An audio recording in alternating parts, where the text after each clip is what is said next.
Prepare yourself for an extraordinary story of a high-profile case that shocked the nation of Kazakhstan. In a courtroom that bore witness to a saga of power, privilege, and a chilling disregard for human life, a verdict was delivered that sent ripples of shock and disappointment through the country. Former Kazakh Economy Minister Bishimbaev, a man once entrusted with leading the nation's financial future, was sentenced to 24 years in prison for the brutal murder of his wife Nukenova. The verdict was handed down by Judge Aizhan Kolbayeva of the Inter-District Criminal Court in Astana, marking the grim conclusion of a case that has captivated and horrified millions. Yet, for many, the sentence fell far short of justice. Activists, women's rights advocates, and the victim's family had all hoped for a life sentence. They had hoped for a decisive message from the court, a bold and unequivocal stand against the atrocity of domestic violence. Instead, they were met with a sentence that, in their eyes, failed to match the severity of the crime. Bishimbaev's cousin, Bishimbaev-Nukenova, who stood by and watched the crime unfold, received a 4-year sentence for failing to report the crime. Yet another blow to those hoping for a stronger stand against such heinous acts. The victim's father, Bishimbaev-Nukenova, had made his expectations clear before the verdict, stating that anything less than a life sentence would be considered unjust by the family. The jury found Bishimbaev guilty of torture, murder with extreme violence, and repeatedly committing serious crimes. But still, the sentence was 24 years, not life. Bishimbaev, at 44 years old, showed no emotion as the verdict was delivered. His cousin, Bishimbaev, appeared shaken, declaring that the court had incarcerated an innocent person. Despite the shocking nature of the crime, the sentence was far from what many had hoped for. The crime was as brutal as it was shocking. On a fateful day in November 2023, former Kazakh Economy Minister Bishimbaev committed an act so heinous it would shake an entire nation. In a restaurant owned by a relative, he brutally beat his wife, Nukenova, to death. The assault was not a brief act of rage, but a prolonged, vicious attack that lasted for hours.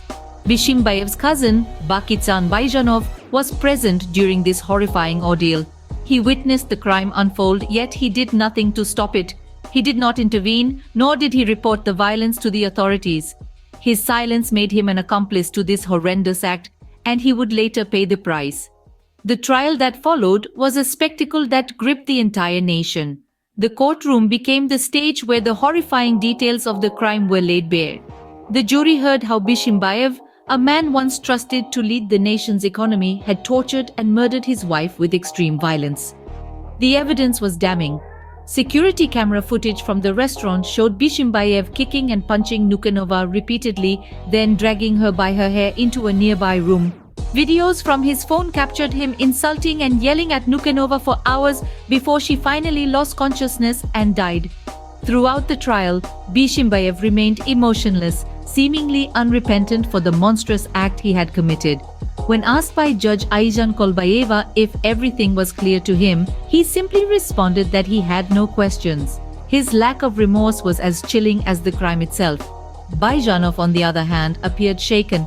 He claimed the court was incarcerating an innocent person, a statement that did little to sway the court's opinion. He was sentenced to 4 years in prison for his failure to report the crime. The jury found Bishimbaev guilty of torture, murder with extreme violence, and repeatedly committing serious crimes. Yet despite the overwhelming evidence and the gravity of the crime, the former minister was sentenced to 24 years in prison, not the life sentence many had hoped for. The evidence was clear, and the former minister showed no remorse. This case was not just about justice for Nukenova, but a test of the justice system's commitment to protecting women's rights. And for many, it was a test that fell short. The verdict sparked immediate reactions and protests.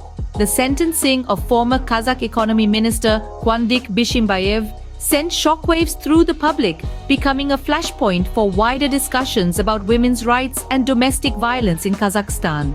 The victim's family, in particular, expressed deep disappointment with the verdict. Nukenovas father, Bishimbaev-Nukenova, had earlier made it clear, Any ruling other than life in prison will be considered as unjust by us. To them, the 24-year sentence was a far cry from the justice they sought for their daughter's brutal murder. Public sentiment echoed the family's disappointment. For millions of Kazakhs who had followed the trial, the sentence was a bitter pill to swallow.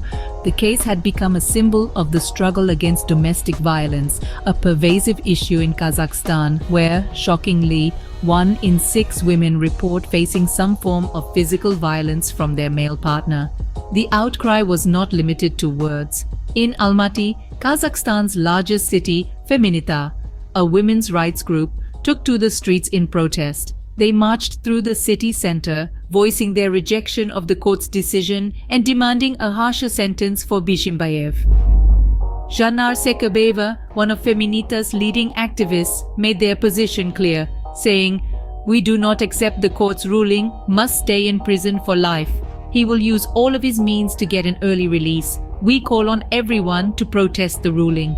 The call to action resonated with many who saw the sentence as a setback in the fight against domestic violence and for women's rights. People from all walks of life joined the protest, making it clear that they would not stand by while such injustices were perpetrated. The public outcry was clear. This sentence was not enough. This case is a stark reminder of a bigger, more systemic problem in Kazakhstan. Let's take a step back and look at the broader context.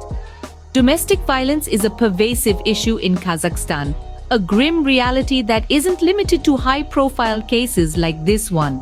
Shockingly, 1 in 6 women in the country report that they have experienced some form of physical violence at the hands of their male partner.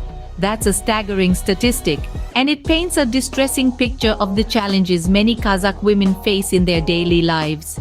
Despite the prevalence of this issue, domestic violence in Kazakhstan is not considered a standalone criminal offense. Historically, these crimes have gone unpunished, swept under the rug in a society that has struggled to acknowledge and address the problem. The lack of legal repercussions effectively leaves victims without recourse, creating an environment of impunity that enables perpetrators to continue their destructive behavior without fear of consequence. This case has laid bare the stark reality of this problem, forcing the country to confront an issue that has long been ignored. The brutal and senseless murder of Bishimbaev-Nukenova has sparked outrage and brought the issue of domestic violence into the national spotlight. It's a grim reminder of the severe consequences of unchecked violence and the urgent need for reform. But change is a slow process, and it requires a shift in societal attitudes as well as legal reform. It's not enough to merely punish the perpetrators of violence. We must also work to prevent these crimes from happening in the first place. That means fostering a culture of respect and equality, where violence is not tolerated and victims are supported rather than silenced. While this case has been a wake-up call for many, it's also a call to action. It's a stark reminder of the urgent need for change, for stronger laws and more robust support systems for victims of domestic violence. As shocking as this case has been, it has also served as a catalyst for dialogue and change, sparking discussions about domestic violence that were long overdue. The brutal death of Bishimbaev-Nukenova has brought the issue of domestic violence in Kazakhstan into sharp focus. It's a tragic reminder of the urgent need for reform and the importance of continuing the fight against domestic violence, not just in Kazakhstan, but around the world. The government's response to the case has been under scrutiny. This sentiment echoes across the country as Kazakh President Kassym-Jomart Tokayev publicly announced his call for the Interior Ministry to take the Bishimbaev case under special control. This move was seen by many as an attempt by the administration to address the growing outrage over domestic violence and the perceived leniency in sentencing for such heinous crimes. President Tokayev's intervention in this high-profile case might be viewed as a significant step in the right direction.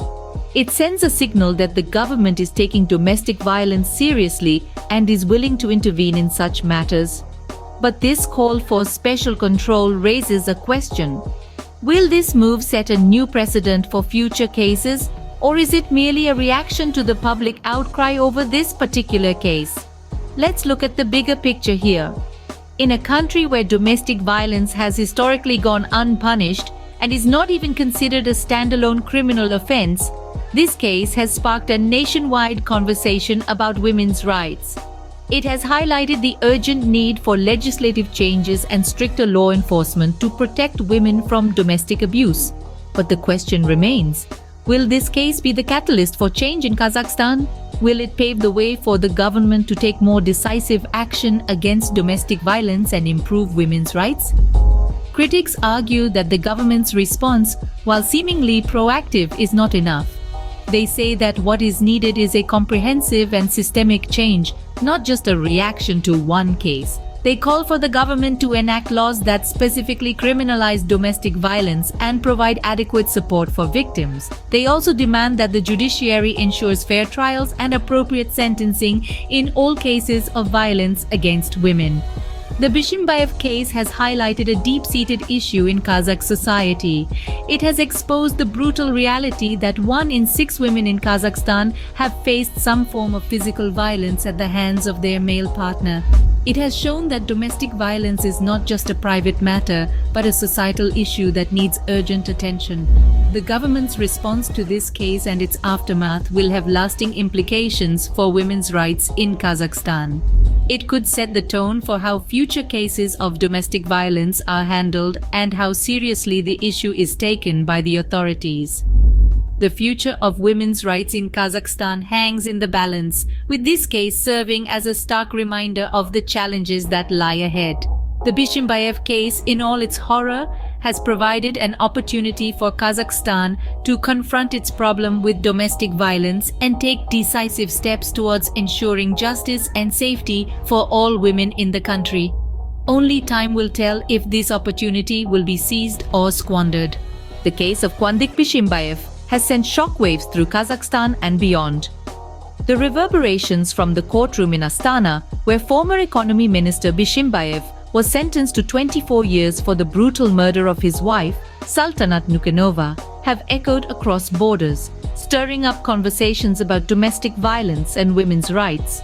This high-profile case, witnessed by millions, has become a symbol of the struggle for justice and equality in Kazakhstan. Here, a man of power and influence was held accountable for his horrifying actions, yet the sentence fell short of the life term many had called for. The victim's family, activists, and the public had hoped for a stronger message to be sent, a clear signal that violence against women is a grave crime that cannot be ignored or downplayed. The response from the public was immediate and impactful. The Feminita women's rights group led a march in Almaty, the nation's largest city, protesting the court's decision.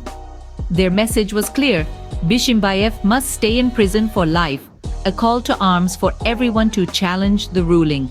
This case has sparked a nationwide conversation, a demand for change, and a refusal to stay silent any longer. The trial has also shed light on the alarming rates of domestic violence in Kazakhstan. It's a grim reality that 1 in 6 women say they have faced physical violence at the hands of their male partner.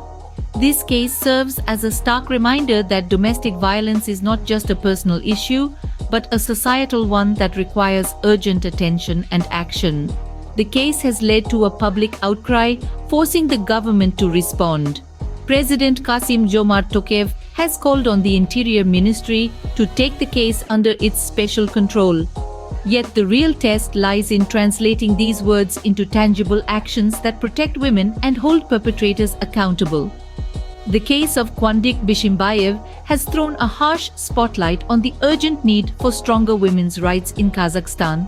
It has started a conversation, sparked protests, and incited public outrage. It has forced people to confront the harsh realities of domestic violence and question the systemic issues that allow it to persist. As the nation grapples with the aftermath, one thing is clear: the fight for women's rights in Kazakhstan is far from over. The echoes of this case will continue to resonate, prompting introspection and hopefully inspiring change. This is not the end, but merely a new chapter in the ongoing struggle for women's rights in Kazakhstan.